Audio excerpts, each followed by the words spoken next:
so Phil here, and this should be interesting because I'm doing a private react video to something called an incorrect review of Cyberpunk 2077 by a YouTuber named Maxor.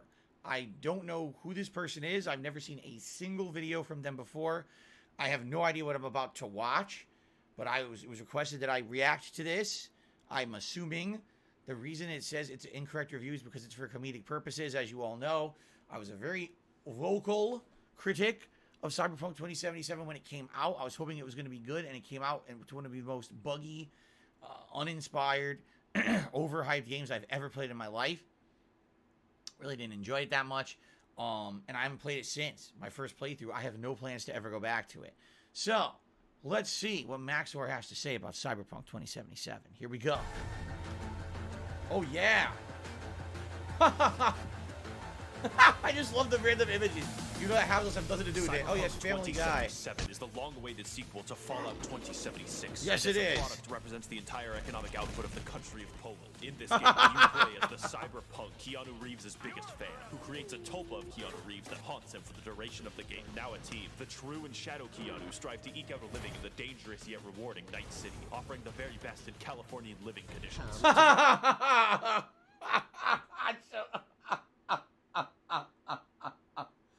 All right, I'm sorry. The Keanu thing wasn't funny, but showing the actual, you know, cesspools of, like, major cities like California, and it looks like shit, and they're like, yeah, actually, that is in the game, too. It's accurate to the living conditions in California. That's pretty fucking funny. Together, you navigate the dark streets, glitzing high-rises, and mangled faces of this beautiful metropolis, seeking riches and glory as proud members of Hamas. Under the yoke of crushing poverty, systematic oppression, and runaway monopolies, you stand as Night City's final bastion of defense against a shady underworld of business executives. Why the fuck? Why was the nostalgia critic in it? Why did it have the nostalgia critic in it for no reason? What the? Mercenaries, ANCAPs, and every single kind of ethnicity in existence. Daring to strike Oh back. my god, what was It's up that to anime you shit? And you alone, and you and Keanu Reeves, to navigate this scary world together yourself, and to get to Together the yourself. Who, the when, is where, on top of the sixth, the near, whenever, and build this city on rock and roll. But to understand What is going on? 2077, you must understand the world of Night City.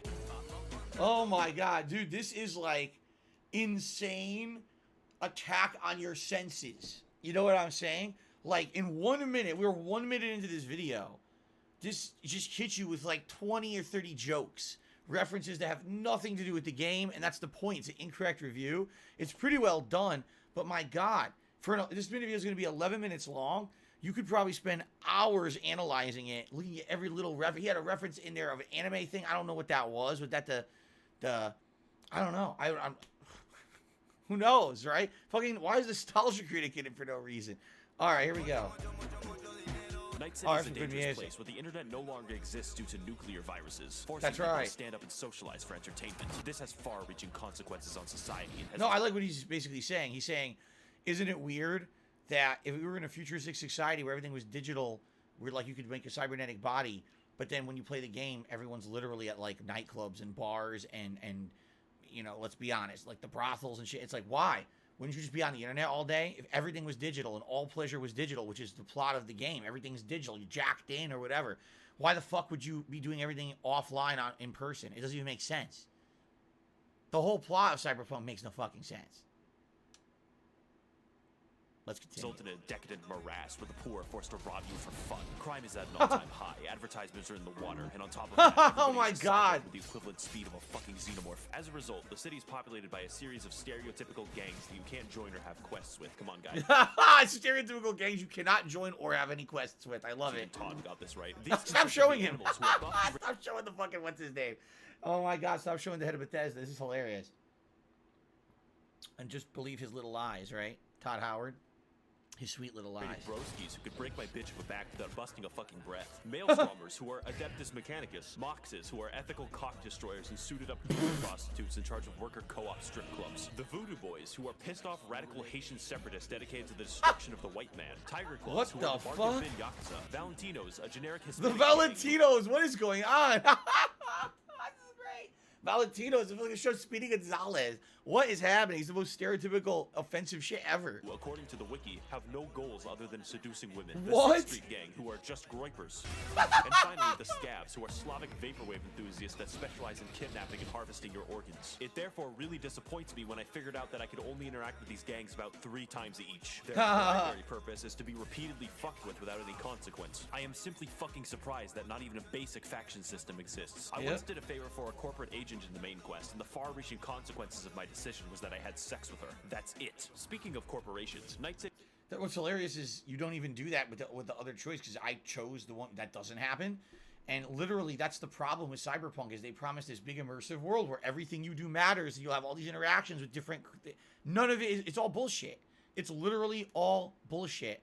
That was the one quest they showed like years ago to prove that the game has consequences that matter, and they don't. It's the one quest that does have one little different outcome. Everything else is all the same. Doesn't matter what your origin is that you choose. The whole game's a lie. Literally, the whole game's a fucking lie. It's like a watered down version of Deus Ex with junk gameplay that's better in other games and a plot that sucks 90% of the time. It's sad. Anyway, he's right. It's funny, he's an incorrect review, and he's fucking right on half the stuff he's saying. Run completely amok and are involved in every single level of government through lobbying, which isn't corruption because it has a different name, guys. That's in right. In the world of Cyberpunk, billionaires are free to coup as many Bolivian governments as they please. Lithium isn't going to mine itself. Exploit convict slave labor to make hand soap. Make Taiwanese labor laws worse. Engage in literal wars. And also mind control the mayor. That's a quest. All that does happen. And ambulances are privatized, and you can pay for the deluxe package to arm your paramedics. You paid to go to that hospital, and goddammit, you're gonna fucking get there. Ultimately, the modern setting of Cyberpunk 2077 is the best aspect of the game by far. You can tell just by looking at every single crevice of the city that a poor Polish femboy slave spent hours modeling every goddamn recycle bin until his hands bled. The game really sells you on the feeling of being in a crack den and buying Xanax wrapped in a cassette tape and stapled onto a guy's face. Even the most basic side quest areas make Dark Souls 2 look like it's designed by ants. When someone says this game took 8 years to develop, this is why I believe them. The game runs especially well if you have a computer designed to fight God and nothing else. But it's because it runs like shit on everything else, at least at launch it did.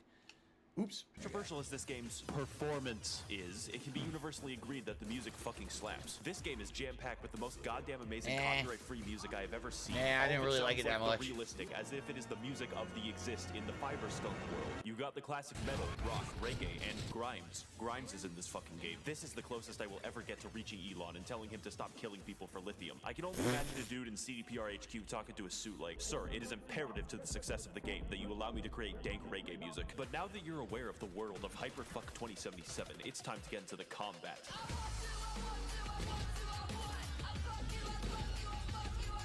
When you first play the game, the gameplay mechanics is that Grimes? Oh my god. Bullet sponge. This will persist until you unlock the gigantic mantis blades that protrude from your arms and fly 50 feet forward into most enemies like a xenomorph. This is the only goddamn RPG besides Skyrim where melee isn't just viable, it's fucking optimal. That's right, that's true. If a melee class, apparently the game's really fun to play. If you don't use melee, the game's boring as fuck. And most people don't use melee because you're like, oh, it's kind of like, you know, other first-person games, I'll use the guns. No, it's insanely boring. It's like playing fucking Borderlands if you use the guns. If you use melee, apparently the game's absolutely insanity, running around chopping everything into ribbons. Try to hack or do stealth after I figured this out. Ultimately, the game isn't afraid to let you break it in terms of damage numbers and lets you experiment with maybe 2 or 3 different main specializations on top of the basic shooter gameplay. If you stick to a basic rifle and try to do something like aim at enemies like a fucking idiot, you're gonna have a bad time. So what I recommend is stacking crit damage over several orders of magnitude with a revolver and insta-killing every single enemy you see. Any shooter that encourages you to be mobile in a fight is more fun than sitting in a corner and blinking, and Cyberpunk gives a lot of incentives to move. Cyberpunk is also a game where you not only modify skills in a tree, but metal in a body, such as passive bonuses that I don't care about, and the goddamn gorilla arms, do I need to say more? You can return to monkey, although when it comes to all these different weapons and specializations, it seems that there isn't much variety in how you specialize. Whatever happened to Skyrim giving an entire skill tree dedicated to just being a werewolf? Tech pistols, smart pistols, stupid pistols, revolvers, burst fire, have bonuses for all of them. Yeah, boring. It's so boring because the game gives you a million options and none of them are very interesting, and you don't actually know what's going to stack together to work into anything that works. So you, oh, I'll try this, fuck, half my points are gone and nothing's doing anything. I feel like I'm playing fucking Borderlands. That's the problem. If the game really had a better progression system, it would make more sense. It would be fun. Oh, do this leads to this really cool tree of a really cool outcome, and you never feel like that. Maybe there is ways to do it. If you play the game 10 fucking times, you dick around with it, or you watch a guide or someone who fucked with the game. Oh, here's a broken build. Use this. But outside of that, the game's just a chore to play and not fun because the way they built the system. The combat is fun, but there isn't that much to it, which is why it reminds me of Borderlands. There's also what the fuck did I literally just finish saying? Thank you. And it feels like ice skating on a pool of frozen lubricant and doesn't cars have the stopping distance of several fucking city blocks and want to drift for literally every turn. It is faster in this game to delete your save file and create a new one if you want to travel back to your fucking house. This is because Night City ran out of rubber in the year 2040 and have subsequently been making tires out of the increasingly rotted corpse of the Michelin Man. When it comes to the open world, you know what's funny? So this was made January 2021. So here we are, almost at the end of 2022. You have to wonder how much of this has been fixed, because obviously they've been patching the fuck out of the game and supposedly improving it in the last year and a half. How much is better now? You know what I'm saying? Like, how much is a game worth playing, and how much is still shit? I wonder. Dynamic gameplay. I'm really glad that it didn't take the GTA 5 route where you play tennis once and then get fucking bored. Mr. Boss for the win here, and in this video, I'm going to be showing you guys a full-length tennis match. Instead, the game saturates itself with small, numerous side quests where 90% of the time you're paid to go somewhere, kill everyone, and then leave with no nuance. The side quests are the dynamic gameplay. This isn't a game where you go hunting. My biggest issue with the entire game thus far is that the side quests are either William Shakespeare fucking masterpieces, or they have micro stories that are summarized in 2 sentences. He's absolutely right. He's absolutely right, because I said some of my favorite parts of the game are the side quests. Some of the side quests are really well written, interesting characters, great plot. That whole side quest where he was talking about mind controlling the mayor. Yeah, there's a side quest where the mayor is being mind controlled to do things, and you have to expose the group that's doing it. They're living in his fucking walls and shit. And it's a fascinating side quest with 3 or 4 different levels that you go through during the course of the game. You go back to that quest as it unfolds even further. Insanely cool. Then, oh, here's a side quest. Go shoot the guy in the face 1,000,000 times. Oh, he has a grenade for a nose or something. Like, what? And that's it. That's the side quest. It's like, what the fuck is this? So it's obvious they put effort into maybe 10% of the game, and the other 90% is a bunch of junk that they shoveled in to have content. It's pretty bad. Drive a weird guy somewhere. He gets out of the car, goes to the store. Oh no, he actually robbed the store. Then you kill everyone. Congrats, the quest is over. No further development. Fuck you. I would trade 8 of these fucking quests to get a decent one. It's like you're playing a weird mixture between Fallout New Vegas and a Ubisoft game. The Witcher 3 had something similar, but in The Witcher 3 I was actually surprised sometimes. Let's look at the better half of this. There are side quests that are fucking 8 missions long. You learn the entire backstory for an ensemble of enterprising actors and then crucify them on live television. I can't stress enough how actually godlike the writing for these quests are. When the developers decide to write words, an impressive cock. An impressive cock. There is a side quest in this game involving a meticulous search with a skilled detective to track down and locate a serial killer using only your wits. That's one of the best ones in the game right there. Strip club from the clutches of organized crime, and a complex family feud in a biker gang. Or I can play the same murder spree in a single room 16 fucking times. This game is like reading 6 dirty copies of War and Peace, and then every 20 pages you have to stare at cardboard. Imagine. That's so good. That is absolutely great. He's absolutely right. It's funny because he says it's an incorrect review, and a lot of the things he said at the beginning were incorrect. Now he's really reviewing the game, and it's all correct. It's just done in a comedic manner. He's absolutely right. Imagine it's a masterpiece, but now you're bored to tears because you're doing shit for hours on end. Oh, wait, here's more masterpiece level content. Oh, another 4 hours of shit. And that's the game. It's like, you know, you have to get through walls of feces to eat a delicious morsel of chocolate, and then it's just more feces coming through. It's not worth playing because of that. The moment that you're a Militech guard, the beautiful Night City, you see this weird guy running down the street wearing 14 different colors like a goddamn clown. Then suddenly, his arms open up like a fucking alien to reveal 2 gigantic sword-like appendages, and he leaps directly into you from 15 feet away. Your buddy goes to shoot him, but instead of fighting back, the fucker disassembles an entire rifle in front of him. And once he's done killing everyone, he sits perfectly still for 24 hours straight. That is the true open-world experience. Do you remember playing Fallout New Vegas and having so many interesting little elements to the quests and their effect on the world that you never had to find the fun? Well, most of Crying Trunk's quests have me going, oh yeah, this is a video game. I never felt like these quests improved my relationship with Freeside or helped the NCR. They were just there to waste my time. In fact, let's stop comparing things to Fallout New Vegas forever, since it's a perfect game. Don't let Todd hear about this conversation. That aside, there are 30 and 40. So basically what he's saying is, yes, Fallout New Vegas is highly lauded, but yes, Fallout New Vegas also had problems like Cyberpunk, where there was a bunch of quests that didn't seem they were going anywhere. This is why it's part of incorrect review. He's saying Fallout New Vegas is regarded as like the godlike game at the top of the pile of open world games. It's really not. It has a lot of shit just like Cyberpunk. The difference is Fallout New Vegas was 10 fucking years ago. Cyberpunk just came out like a year and a half ago, and it's still it was so bad. It was like they learned nothing from Fallout New Vegas. Meaningful content in this game. You don't have to do all the gigs unless you're reviewing the game. You might just have to. Night City also suffers from an issue where all the police are in a state of quantum superposition where they are both far away and nearby at all times. Yep. Meaning, if a citizen were to commit a crime, the cops would simply quantum tunnel directly outside the crime vision. This is because the aforementioned Michelin droughts of 2040 caused the police to give up driving entirely. There is no driving AI in the game. Nobody can drive, not even you. This is why the cops teleport, because they can't actually drive to the scene of crime. They wouldn't get there. The game pretends you don't notice, but you fucking notice. It just makes the world feel kind of dumb and not that reactive. It's not fun to commit crimes in Night fucking City. There aren't enough dynamic mechanics to make the world feel alive, which is fine, but the picosecond quests aren't filling the fucking gap. No. Which is a shame, because the world design almost does. I'm not going to forget about Little Japan's shitty alleyways filled with hollow prostitutes, Watson's red glow at night, the Badlands rotting windmills, or how in Pacifica they want me dead for killing that innocent girl in 2004. So when you're done with your first 40 hours. So, okay, see, he talks so fast that you have to absorb what he's saying and then understand it.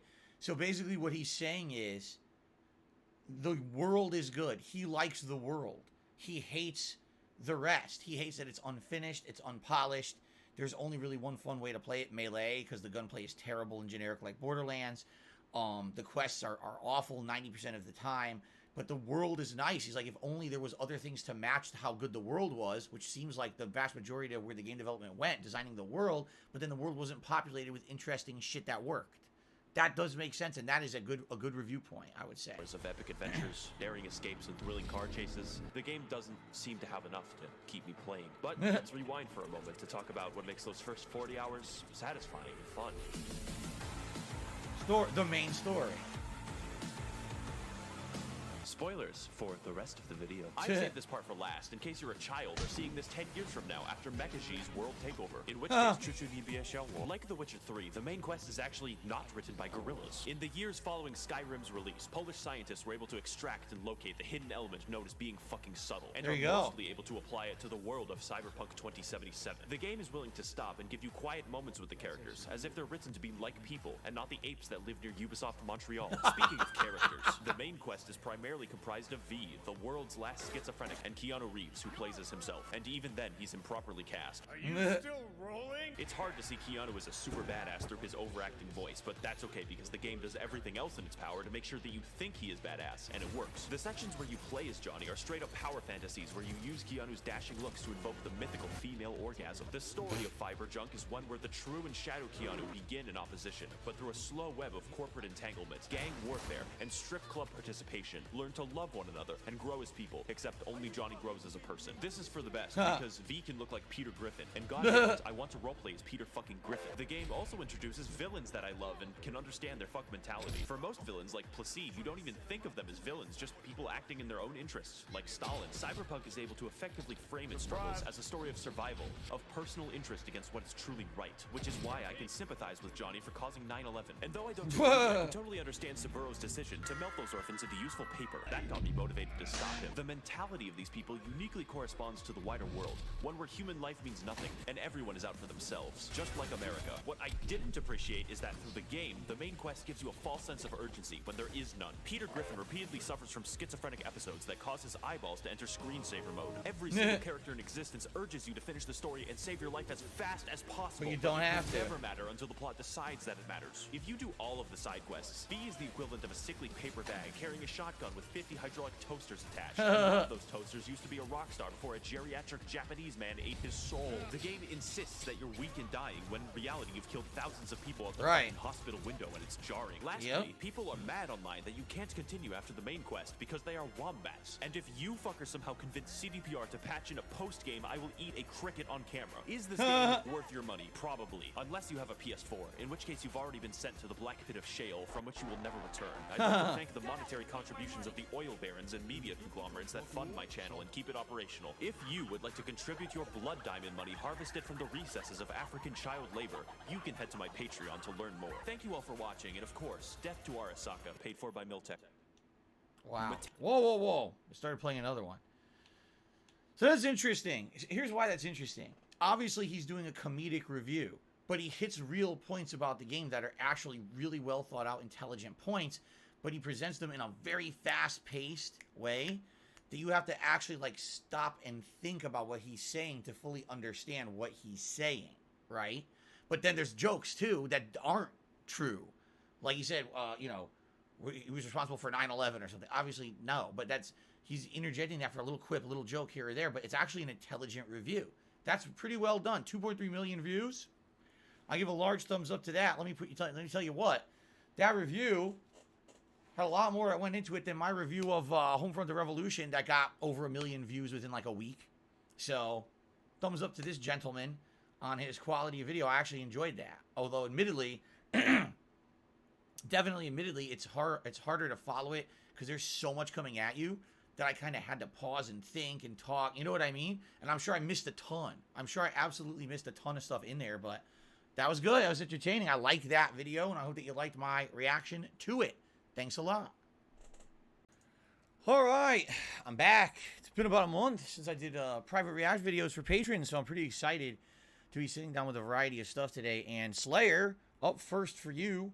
We've got more K-pop music videos, but this time around, I believe they're all going to be Halloween and horror themed, which is kind of neat, being that it's mid-October when I'm recording this.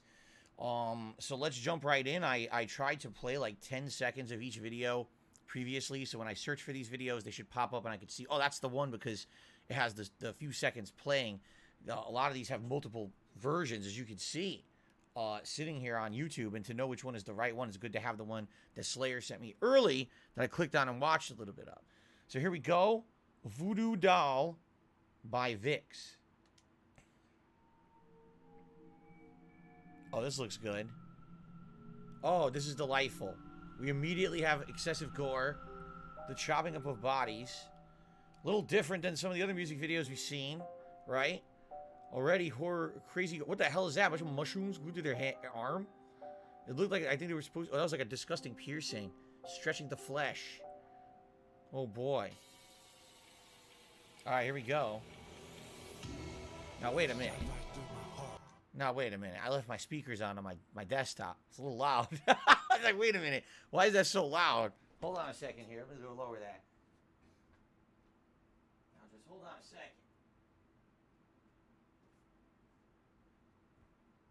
It's like, it's definitely not supposed to sound like that. Okay. Here we go.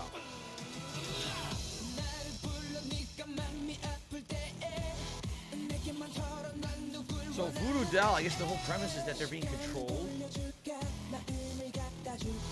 I definitely like the artistic style. They look like dolls, like marionettes on a string, right? Being controlled. I kind of like that. It's exactly what it is. They're supposed to be controlled by this woman. I guess this woman has power over them. Is it symbolic that they're being controlled by her, you know, as a result of maybe, you know, she's controlling them because they're attracted to her, and, you know, romantically she's controlling them and using them, right? Could that be what this is symbolic of? Let me see what some of these lyrics are. Should I go? Should I stay? Nobody knows. Trying to find the translation. It's all Korean. Here we go. You call me when you're hurting. You only disclose it to me who you want. Should I turn back time? Should I give you his heart? You can't forget you need to take it. He's coming to me. Tommy's on your side. Just wait. Yeah, see? It's exactly what it is. I become a doll that fights for you. So yeah, absolutely that's what this is. And it's pretty artistic. Look, she's controlling them. Like voodoo dolls, making them do what she says. And, you know, he's happy to do it, right? He's happy to become her voodoo doll. Because he apparently fell for this woman and who's using him and controlling him like this. Maybe he's none the wiser. Maybe he is and he just doesn't mind. Some guys are like that. They're weird. Open the doors of hell, sinners who made her cry. Cry tears of blood, sing the song of the curse. Tell me of the hidden fury inside of you. Good Lord, these are dark lyrics. Basically, this guy's like, nah, fuck yeah, I'm a slave for this woman. I'm gonna just kill anyone who's ever hurt her. Look at this. Oh, God, impaling the brain. See, what's funny about this is kind of gory for America. Like, if this were an American video, I feel like they wouldn't be showing the gore parts, the impalement, the skin, the brain. I don't think they would show that at all.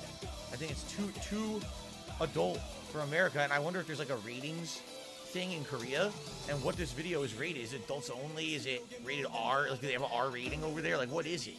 Because look at that gore blood, right? I mean, it's probably not real, but still, man. They're like stabbing themselves with these microphones. See that? Yeah, look. Stab himself with the mic, blood squirting out the back. It's very nicely done. It's very artistic. I like it. What's funny is, if you didn't know the lyrics or understand what they're saying, you have no clue what the song's about. It's not a dark tone of the song at all, right? The video is dark, the lyrics are dark, but the sound of the song is upbeat and not dark at all.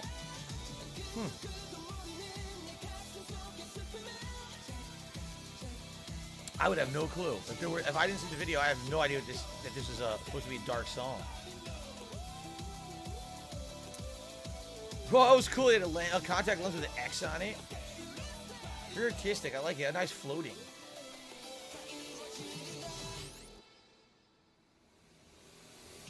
Oh, she lets him down. Oh, she ripped his head off? So she disposed of him. She disposed of her voodoo doll. She doesn't want him anymore. Ugh, it's gross. The glass in his skin. Oh, that's nasty. Oh, I mean, it's obviously fake. There was no blood. But that was nasty. Ugh. Wow. Oh, I already started playing another song. What the hell is this? Stop. It wouldn't stop. They wanted me to see another one. All right, that was shockingly different. Like, that was significantly different from anything that I've seen before of the K-pop videos that I've reacted to. That was 100% adult-oriented. There was simulated gore. You know, the lyrics were heavy and dark. That was interesting. It's interesting because, remember, I just watched a video that Slayer had wanted me to react to that was about the genres of K-pop, and one of them was horror. There's a horror K-pop. This is absolutely... That was horror K-pop right there in a nutshell. All right, next one is called Addicted by Pixie. So we'll do... Oh, shit. You always got to delete the whole name first. I always forget about that. Pixie. Addicted. There it is. Okay. Again, I've only played a few seconds of each of these. I don't actually know what they're about. So we're going to go ahead and press play here. I'm trying to get the lyrics up a little earlier. Here we go. A little bit easier. Wait, never mind. It's English meshed with Korean. I have to scroll all the way down to get to the full English. They're like way down here. Here we go. Okay, here we are. Addicted. Got my coffee in hand.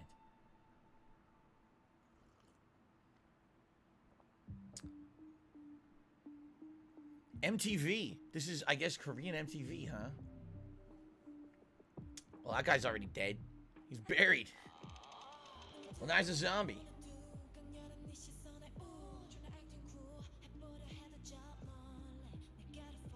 Oh, it's another one of these mesh between English and Korean mixed together. Oh, now this one has the rapping in it.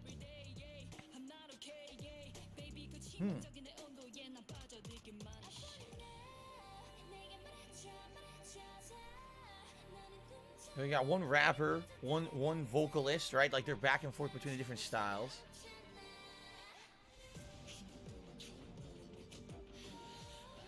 What's interesting about this is the lyrics don't sound anything like horror or anything. You know what I mean? Like, this could very much apply to just a relationship in general. An addicted relationship. So it's kind of a bad relationship, a toxic one. But at the same time, the visuals make it look very, like, you know, like Halloween-y. Very horror. I like that. The transition of color. They're going, see that? They're going from like dark purple and black to red, and then to white, and then back to red. Lots of color contrast. Back to the rap again. This is a different girl. I think it's a different girl rapping than the other one, right?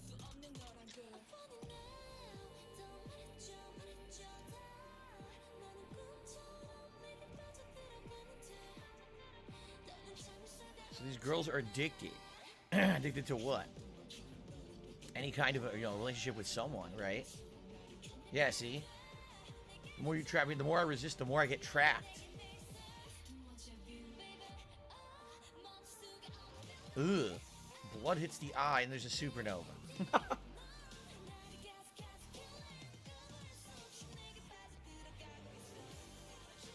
What's funny is I kind of feel like this kind of music video doesn't exist anymore in the US with the insane amount of synchronized dancing. This used to be very popular, and I get the feeling now there's nothing like that anymore. I could be wrong because I don't watch American music videos anymore, but I feel like this is very reminiscent like the 90s pop groups. 1990s pop groups, I should say. Suck dance like a ghost story. So now, are they talking about this girl? Is it a relationship with this girl that they're talking about? Right? Look at all the simulated blood.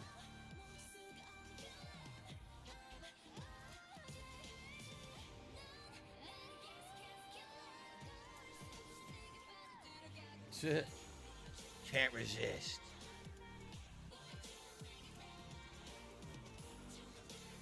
Okay, gone too far. Can't control themselves anymore. It's almost like obsession, is what it is. They call it addicted, but I kind of feel like the better description of it would be obsession, right? Oh, look, we're back to the beginning. Yeah, look. Oh, okay, it's just the credits. I feel more like that's an obsessed person. It's not a true relationship. It's someone who's just become so addicted and obsessed with one person, right? That they can't get over it. I'm being warned that the next one needs to be flipped because apparently this is a stage show. And so flipping sometimes prevents YouTube issues. I don't know if that'll work or not. I'm doing what I'm Slayer, thank you for saying that. Hopefully it's true. All right, this next one is called Put It Straight Nightmare Version by G Idol. So if I just type in Put It Straight,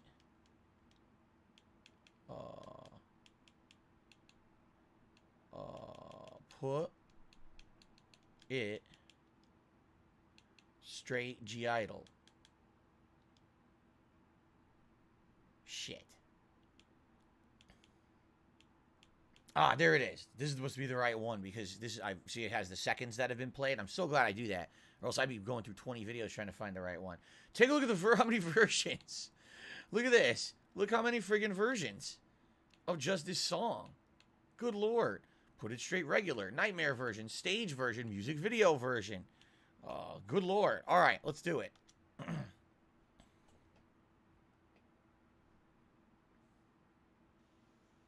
More candles. Candles are very popular with this kind of content, this kind of horror themed. Let me get to the translation of the lyrics in case I need it. Here it is. Oh, never mind. We got him on the screen. Oh, God. I thought he had blood in his mouth. It's a red X on his mouth.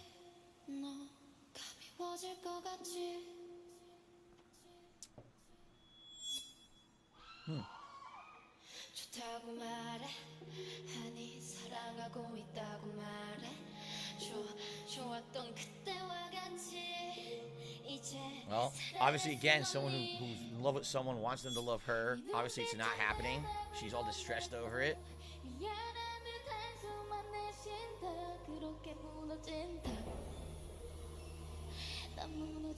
I'm falling apart.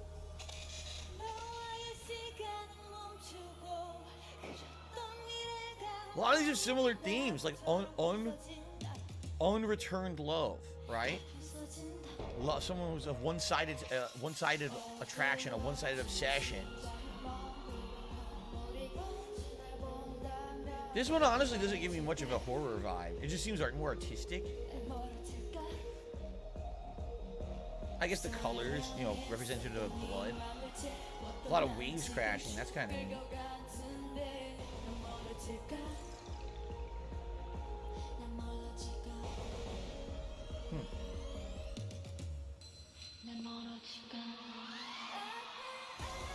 It hurts.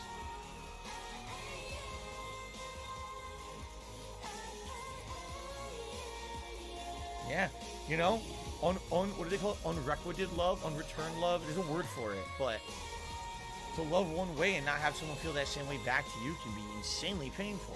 Tear you apart on the inside. So that's kind of what the vibe that they're trying to give out this music video. It's interesting. How many of them are there? Wait a minute. How many of them are in the group and how many of them are dancers? Wait a minute. They just like tripled in the number on the stage. I'm a little confused. I think the ones in red are the actual group. More rap. So our second song that has some rap in it tonight. I guess maybe with horror songs, it's very popular to have this kind of rap in it.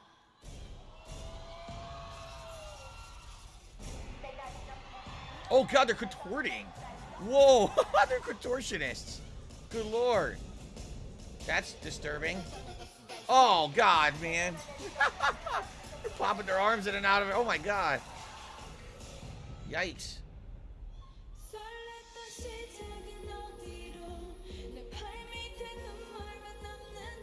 The artistic touch that they smeared their lipstick on their faces to make them look like they're like all messed up. Huh. It's done on purpose.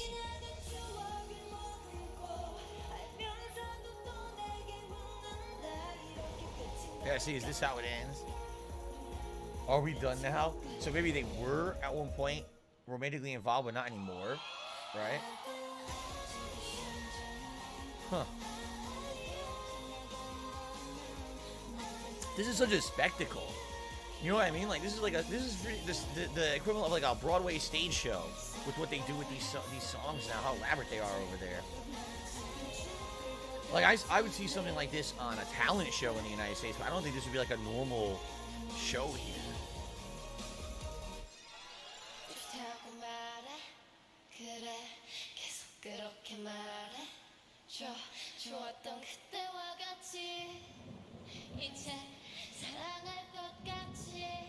Damn. That song's like verging on the edge of mental illness. You know, pure obsession, and now they don't love you anymore, but you're losing your mind over it and stuff. Like, that's creepy shit right there. Oh, God, this is the wrong video. That's creepy. That was legit creepy. Like, that was horror, but that wasn't, like, gore horror. That was, like, psychological lose your mind horror stuff, right? This is quite interesting, the variety of stuff here. All right, the fourth song, Keep It Flipped, I'm being told. Okay. Stray Kids. I'll Be Your Man by Stray Kids. All right. So just search for Stray Kids, I guess. Stray Kids. At least the name's short. And then I'll Be Your Man. So I'll Be Your Man. Here you go. Horror themed song to go through. I'm actually enjoying these. They're pretty interesting. So this last one, it's a music video, safe to flip it back, okay? There we go. Billy, Ring My Bell, What a Wonderful World. What's weird about that, those are all real songs. Ring My Bell, like ring my bell. But then there's Wonderful World is its own song. So this is it's using the two names of two different songs. That's it. It's Billy with 3 L's. Yeah, it is. Billy, Ring My Bell. Here it is. So it's a group. Okay. Let me make sure I have the lyrics. All right. This will be the last one for this video. So hopefully this video had no issues. Looks like the audio's still working. Ring My Bell. What a Wonderful World. Get the lyrics up. Here we go. Skim through them quick.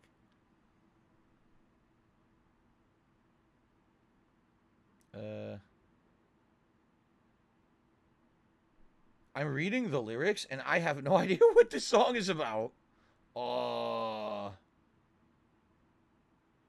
I'm serious. I have no clue. I'm skimming through everything. I have no idea. All right, I'm just gonna watch it. I don't know what they're talking about. Here we go. You lost me just reading the lyrics, so hopefully the video will make some sense of it. Here we go. A haunted classroom. Music Story presents The Village of Perception, Chapter 2. Ring my bell. What a wonderful world.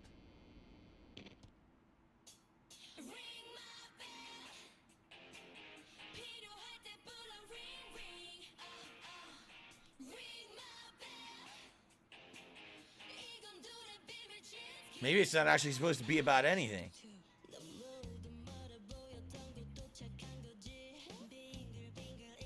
Whoa. It's basically like an upbeat pop song with a little bit of a rock twist to it. They look almost like a female rock band, right? Kind of. I wonder if any of them actually play instruments, or if that's just a band that plays over their singing and dancing, right? I think that's one of the major differences between these pop groups and just like a band, is that they're not a band. They sing, they perform, they dance. It's hard to do, but they don't play the instruments, right? That's always like music in the background.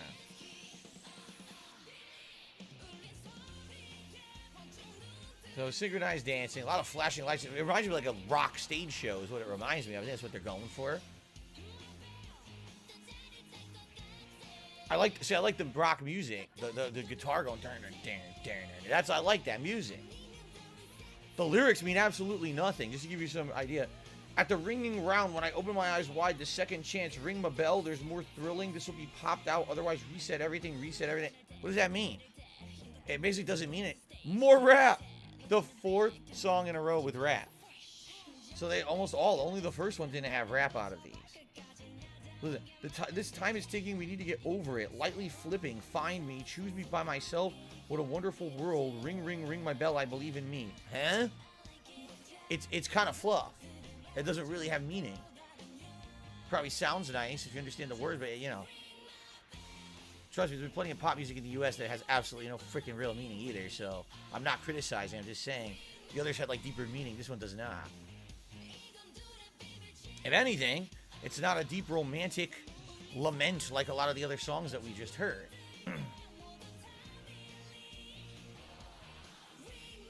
I don't know. I don't think this is horror theme. I don't think this one is.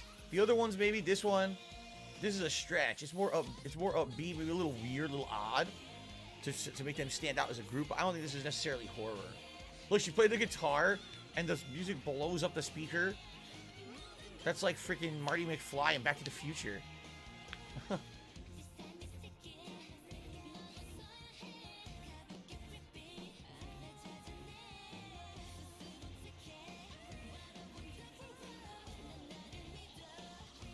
Obvious, terrible green screen. Pretty hilarious.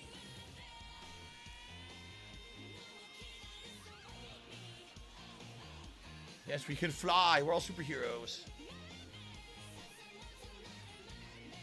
It's weird because sometimes they look like they're in school. Sometimes they look like they're in a band. And they're flying. Like, it's all over the place. I think it's just meant to be silly fun. I don't think this one's meant to be concretely anything, you know. Just have fun with an upbeat rock style song. Some pop in there, some radish, tossing a bunch of random stuff. It's pretty, you know, it's not bad. It's not bad. It's like a summertime song, I almost feel like. That it? Yeah. And then the credits. Is the name of the people in the band? Yeah, it must be the name of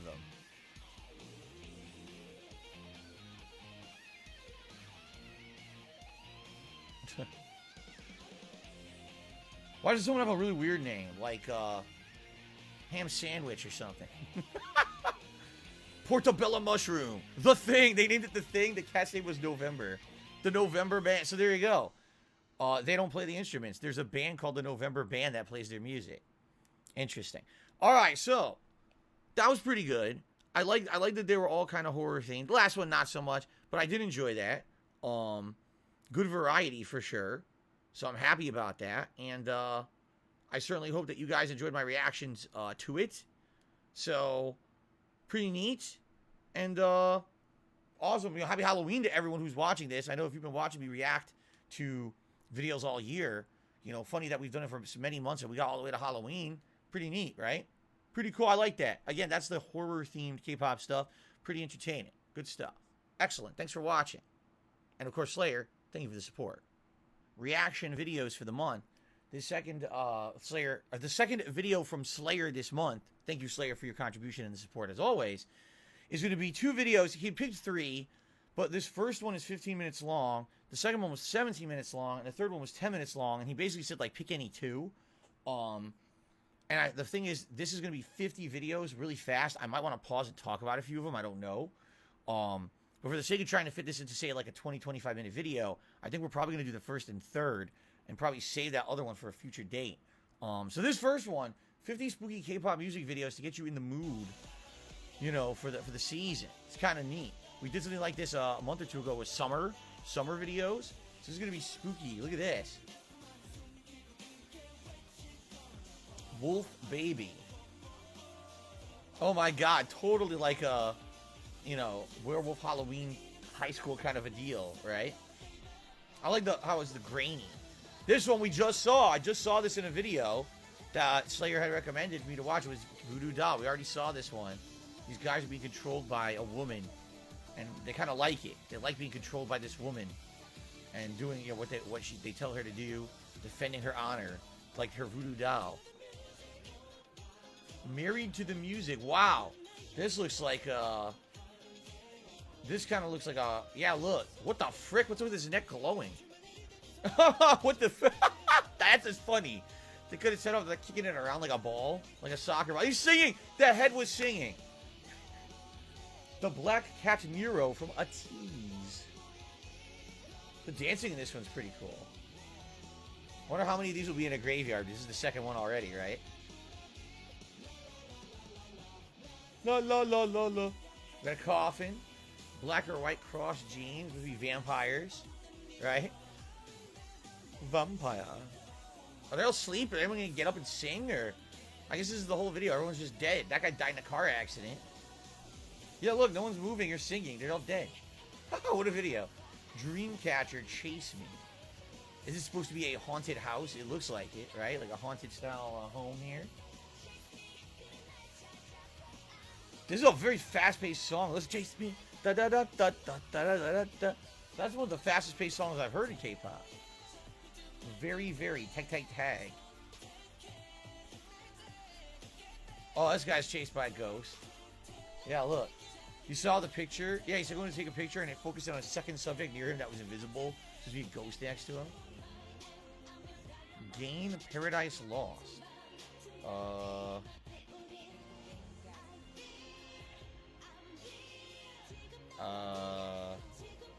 Horror? I'm not so sure about that. I mean, I don't know what she's saying. It didn't seem very much like horror to me. Dreamcatcher again, Scream. This is cool. Like she's running from a slasher killer. Whoa, do you see that transition from dark to pure white? That was a neat transition. Boyfriend Witch. The name of the band is Boyfriend? That's kind of generic, no? They said the name of his witch, yet they're all vampires. What the? This is a very confusing video. Lee Jong-hyun V. Look at this. Zombie girls are after him, it looks like. Zombie bridesmaids are doing cartwheels. He held onto his foot. Red square, colorful. Another abstract one. Listening to it, I would never think it's a horror song. And the visuals are just weird. They weren't scary. Nature Girls. It's an endless line of like Japanese ghosts with their long hair. I guess it is Korean, but still the same idea. La Boom, turn it on. That's right. All the zombie needs is music. That'll make him a nice friendly zombie. He won't eat you too fast. Of course. Look at this. They're all trying to woo the zombie. Look at this one. Big Flow, Oblivate. Another marionette theme. A little color. I like how it's black and white, but then there's like colors that stand out. It's kind of neat. A Tease Wonderland. Another A Tease song. We already saw one. A Dark Wonderland.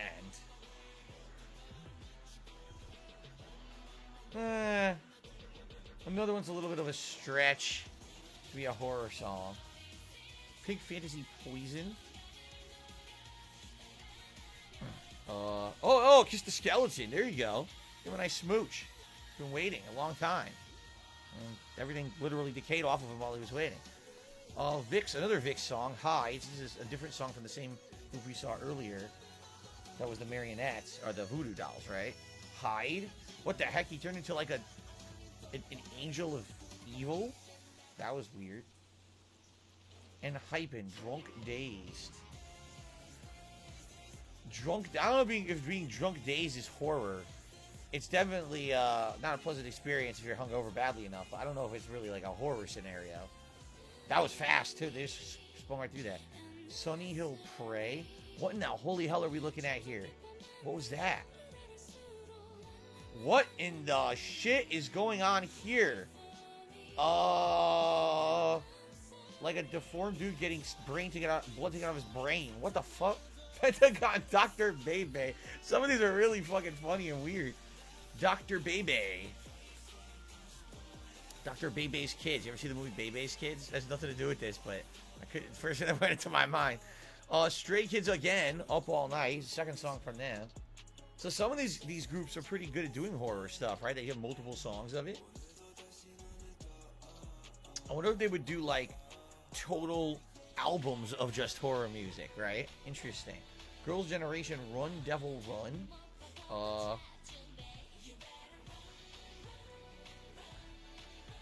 I don't think this is horror. It doesn't seem like horror at all to me. It seems like a generic pop video. Now this is horror. You can already tell just by seeing it immediately. Sunni Full Moon. Whoa, ghost. It's supposed to be a ghost. Like, fuck this, I'm going to sleep. I want to deal with this. Not dealing with no ghosts. I left my proton pack at home. Pentagon. Oh!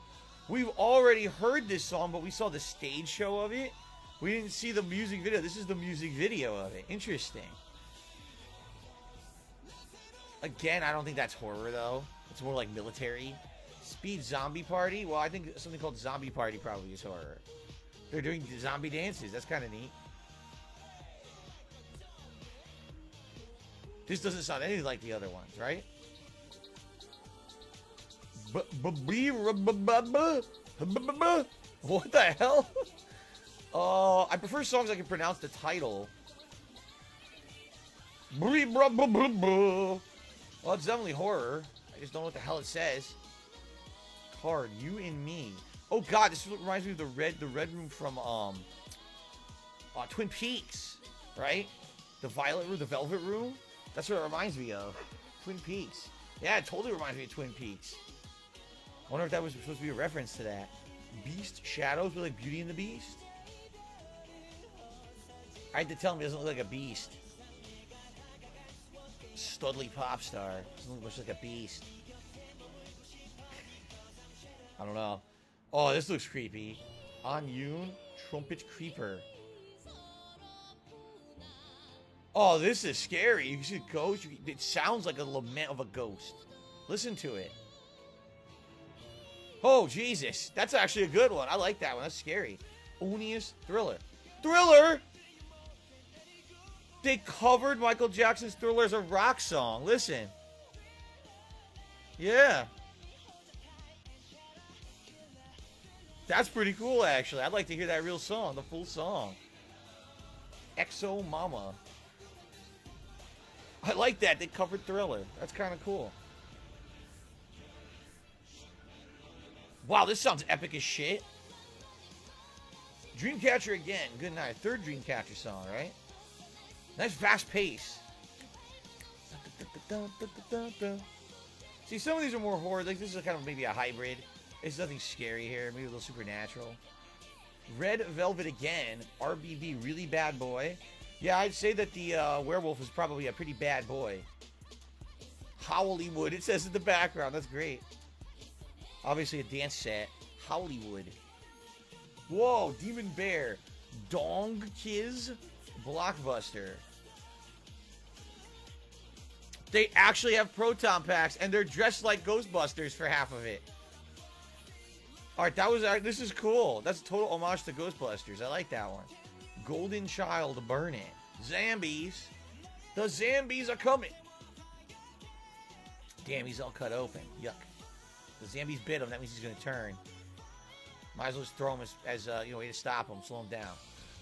Dreamcatcher again. Period. Wow. I wonder if they did actually do a whole horror album, considering we've already seen 4 horror songs from them. Possessed Dolls. Oh, jeez. Primary feature Choi and Iron. Don't be shy. Don't be shy. Rip the fucking head off your Barbie. Look at that. Fuck her. Blonde hair, blue eye, American bimbo bitch. Rip her head right the fuck off. Look at that. Torture your goddamn dolls. Fuck it. That's what I'm talking about. Ladies Code. Hate you. Well, I hate you too. Thanks. Appreciate it. At least you're honest. At least you're not like everyone else saying you love, miss. You hate, rip. Lovey-dovey? What the frick? One of these things is not like the others. I mean, yeah, it looks like there's a couple people that look like zombies in the background, but that is not horror. Vix again, Error, 3rd Vix song, right? Look at this. That totally does not look like that's really their body. Obviously, it looks like they're standing right behind it. So I guess they're supposed to be like cyborgs or something. Yeah, look. G-Dragon, she's gone.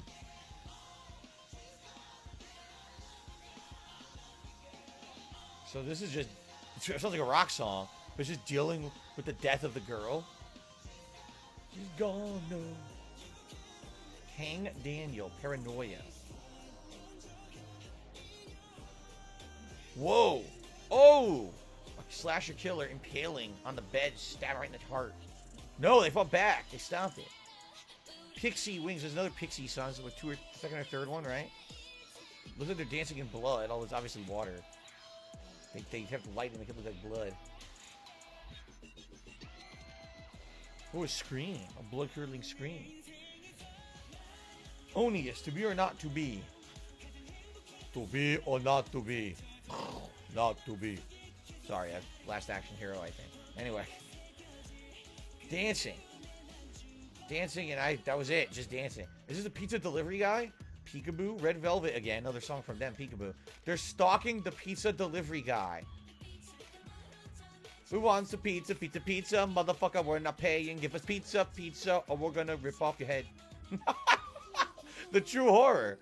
Dreamcatcher again. This is like their 5th or 6th song. Red Sun. Pizza, pizza. I guess I think about the pizza song. This is not horror. That was not a horror song. Baloney.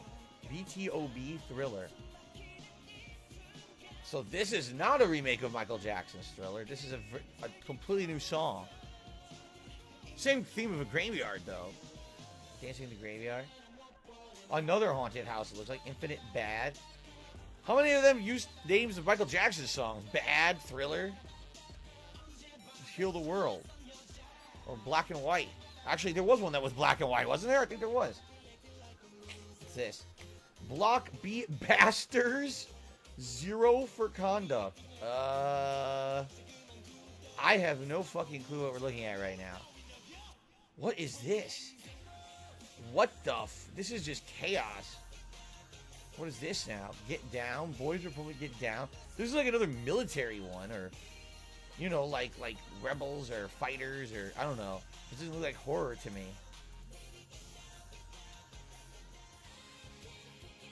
Dreamcatcher again. Fly High. They're the MVPs of this countdown. This is like their 8th song now. Fly High. Again, doesn't seem like a lot of horror here. I don't know. That was very upbeat. NCTU, The Seventh Sense. So now it's not even 6 senses. Now there's 7 senses. They've even gone one step beyond of everything else we've seen. Now that looks like horror. Look, 6 Jungle.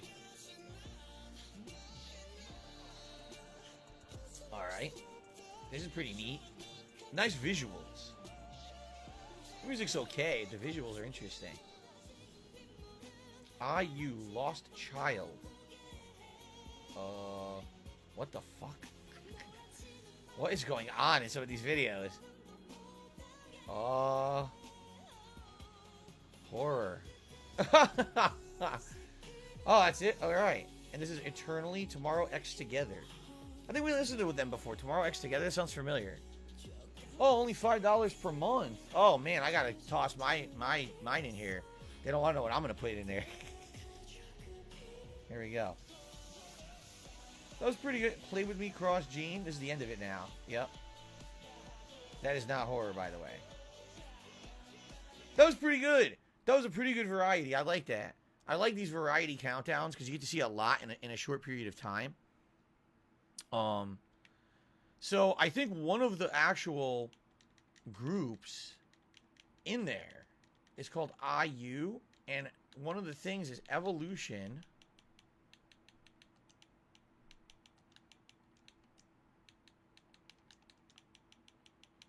of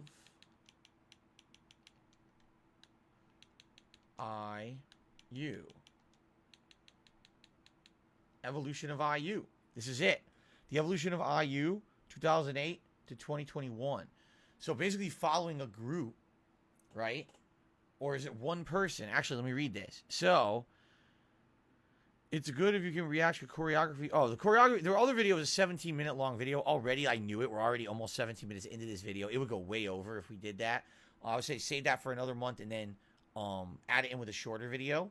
But for this one, so a female solo artist, she debuted in 2008. It shows her music history from her debut to the time of the video was made, which was about 10 minutes. It's 10 minutes long, so 20 last year. That's interesting. Let's see. It's 10 minutes. So let's see how an actual single artist, right, evolved over the course of like 13 years. I mean, me as a content creator, I've massively changed as a person and a content creator in the last 14 years that I've done this. You would imagine someone who's an artist like this probably changed and evolved as well, right? So let's see. So this is 2008. We actually just saw this in the horror countdown. One of the weirdest music videos ever. The frick this is supposed to be, I have no clue. Very, very passionate, like slow, passionate lyrics, right? A lot of emotion in that.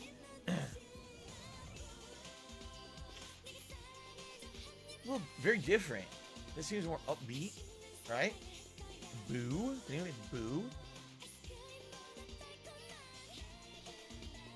It's a much more upbeat song, for sure, right?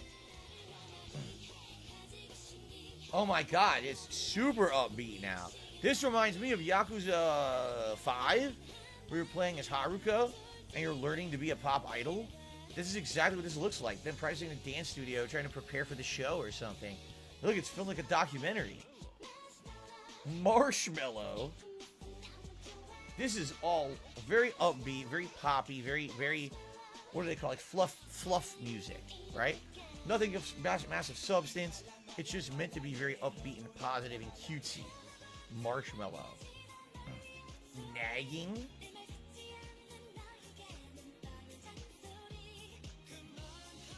She got someone singing with her.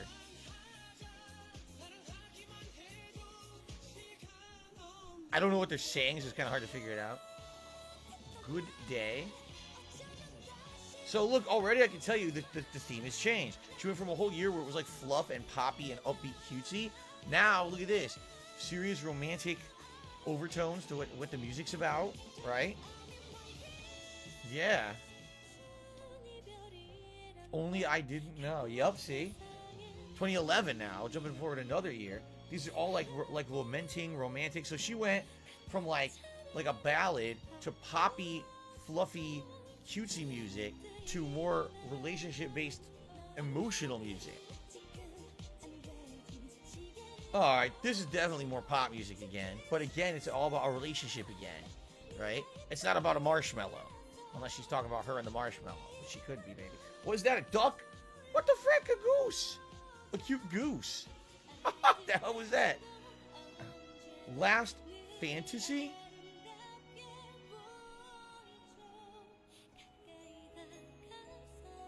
This seriously sounds like it could be like a movie soundtrack. Or like a video game soundtrack. You know what I'm saying? Like the theme to a Final Fantasy game, or it's like a freaking a Disney movie or something. Peach? That sounds depressing. Good lord, she's changed a lot. She's like depressing music now. It's meant to be. Look, she is depressed. What happened? She lost her marshmallow, and now she eats peaches. I don't know. Every end of the day.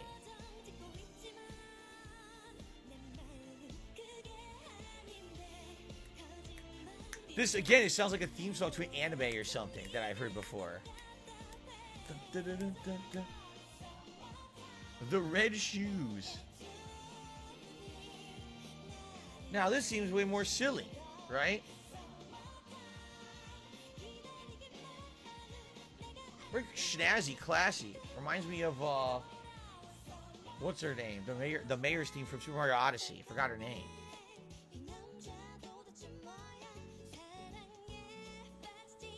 Friday. I have no idea what this one's about. Except the day Friday. Who knows what happened on Friday? She got a text. Someone walked to her house. Not spring, love, or cherry blossoms. That's literally the name of the song. So what is it about? Anything but those three things, right?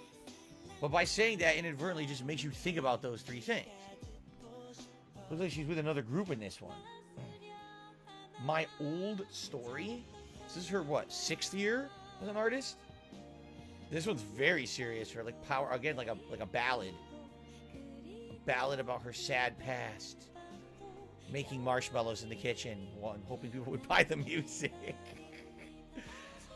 Let's see. Oh, yeah. Sogyokdong. Sogyokdong. You've lost me now, but okay. Sogyokdong. It's kind of nice, though. Look, she's like she's walking through the city with someone following her along. Wonder what it's about. When would it be with Yoon Hyun Song? When would it be? It would be October 2014, according to what this says. All someone needed to do is get her calendar. It would have completely solved the dilemma in this song. When would it be? It would be right now, October. Anyway, now look at this. Completely changing tones. Now it's more like an upbeat pop song. 23. Do you think she turned 23 in 2015, and that's why that's what the song's about? Maybe, right?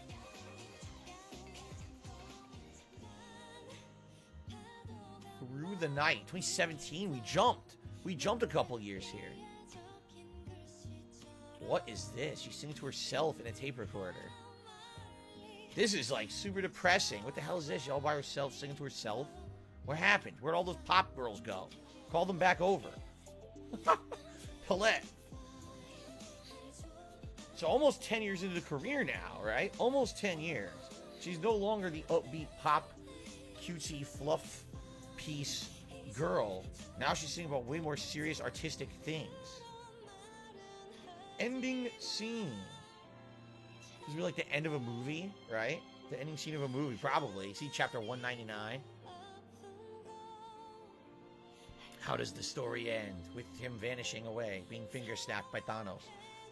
And dancing in her kitchen with inexplicable disco balls. Now what is this now?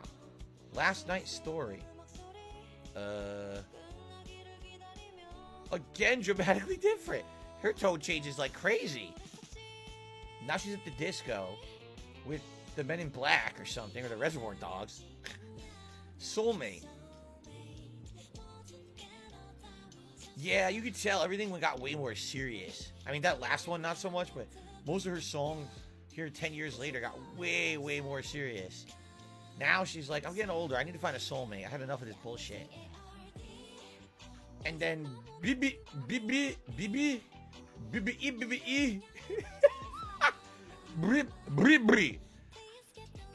What's your favorite song? Oh, my favorite song, Michael Jackson's Thriller. What's your favorite song? Somewhere Over the Rainbow. What's your favorite song? Okay, Above the Tie. 2019 November. So this is recent. It's only a few years ago. Again, yeah, you see, her stuff, most of the stuff she does now is way more serious. You definitely see an evolution in the themes and the style and the sound. Even this one, like this one, you can tell it's not a serious song, but it's slower paced, right? It's a little bit more adult than her old cutesy music, for sure. 10 years later.